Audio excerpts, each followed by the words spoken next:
Cancer Healer Center, a new beginning.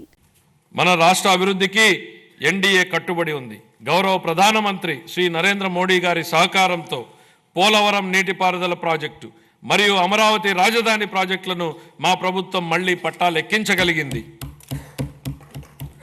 23-24 ఆర్థిక సంవత్సరంలో మూలధన పెట్టుబడుల కోసం కేంద్ర ప్రభుత్వాలు రాష్ట్రాలకు అందించే ప్రత్యేక సహాయంలో అయిన ఖర్చు కేవలం 4,090 కోట్ల రూపాయలు మాత్రమే.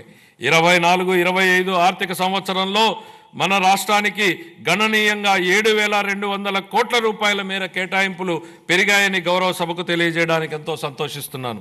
మార్చి 31, 2025 నాటికి ఈ కేటాయింపులు మరింత పెరిగే అవకాశం ఉంది.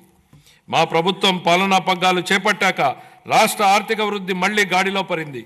24-25 ఆర్థిక సంవత్సరం మొదటి ముందస్తు అంచనాల ప్రకారం రాష్ట్ర స్థూల దేశీయ ఉత్పత్తి 12.94% వృద్ధి చెందింది. అన్ని ముఖ్యమైన రంగాలు మరింత బలం పుంజుకున్నాయి.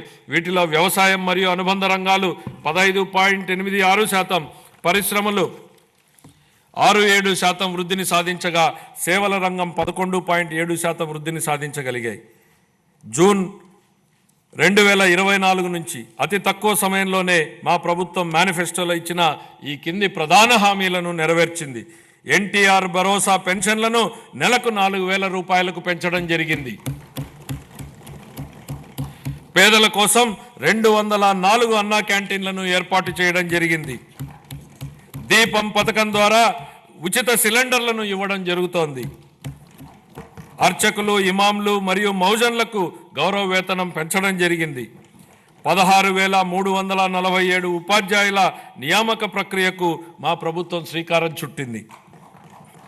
అధ్యక్ష, చేసే ప్రతి పనిని ప్రజల ఆమోదంతో చేయాలనేది చంద్రబాబు గారి ఆలోచన. నేడు, రేపు మరియు మర్నాడు ప్రజలను ఒప్పించి ముందుకు సాగాలి. ప్రజాస్వామ్యంలో ఇది నిరంతర ప్రక్రియ. We have to convince people today, tomorrow and day after tomorrow continuously in democracy అనేది ముఖ్యమంత్రి గారు పదే చెప్తుంటారు. బడ్జెట్ అనేది కేవలం కేటాయింపులు మాత్రమే కాదు, ప్రజల ఆశలు, ఆకాంక్షలు, అభివృద్ధి, సంక్షేమం ఉన్న వనరులతో వీటిని సమతూకం చేయడమే బడ్జెట్ ప్రక్రియ. దీన్ని గత ప్రభుత్వం పూర్తిగా గాలికి వదిలేసింది. దీంతో ఆర్థిక వ్యవస్థ క్లిష్టతరంగా మారింది. దీన్ని సరిదిద్దే దిశగా 24-25 ఆర్థిక సంవత్సరపు మన బడ్జెట్ రాష్ట్ర దిద్దుబాటుకు పునాది వేసింది. ఇప్పుడు మా ప్రభుత్వం ప్రతి రూపాయిని లెక్కించి, ప్రతి శాఖతోనూ లోతుగా చర్చించి, ప్రతి అవసరాన్ని గుర్తించి, వారి భవిష్యత్ సవాళ్లను విశ్లేషించి 25-26 బడ్జెట్ను రూపొందించాం. అధ్యక్ష, గౌరవ ముఖ్యమంత్రి శ్రీ నారా చంద్రబాబు నాయుడు గారి సూచనలకు అనుగుణంగా శాఖల వారి కేటాయింపులను గౌరవ సభ ముందు ప్రతిపాదిస్తున్నాను. వ్యవసాయం మరియు అనుబంధ రంగాలు. ప్రముఖ వ్యవసాయ శాస్త్రవేత్త డాక్టర్ ఎంఎస్ స్వామినాథన్ గారి మాటలు నాకు గుర్తుకొస్తున్నాయి. వ్యవసాయం గాడి తప్పితే మరేదీ సక్రమంగా సాగడానికి అవకాశం ఉండదు. మన రాష్ట్ర వ్యవసాయ రంగం 62% జనాభాకు ఆసరాగా ఉంటూ మన ఆర్థిక వ్యవస్థకు వెన్నెముకగా నిలుస్తోందన్నది వాస్తవం. వ్యవసాయ రంగం ఎంతో ప్రాముఖ్యతను కలిగి ఉన్నప్పటికీ ఈ రంగానికి సంబంధించి అనేక కీలక పథకాలను అమలు చేయడంలో గత ప్రభుత్వం పూర్తిగా విఫలమైంది.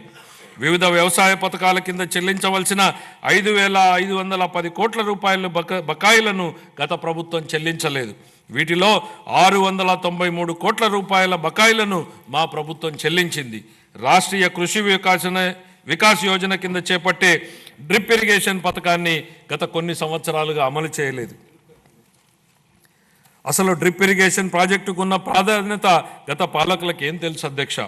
డ్రిప్ ఇరిగేషన్ అనేది ఈ దేశంలో లేని రోజుల్లో దాని ప్రాధాన్యతను గుర్తించిన నాయకుడిని చూశాం.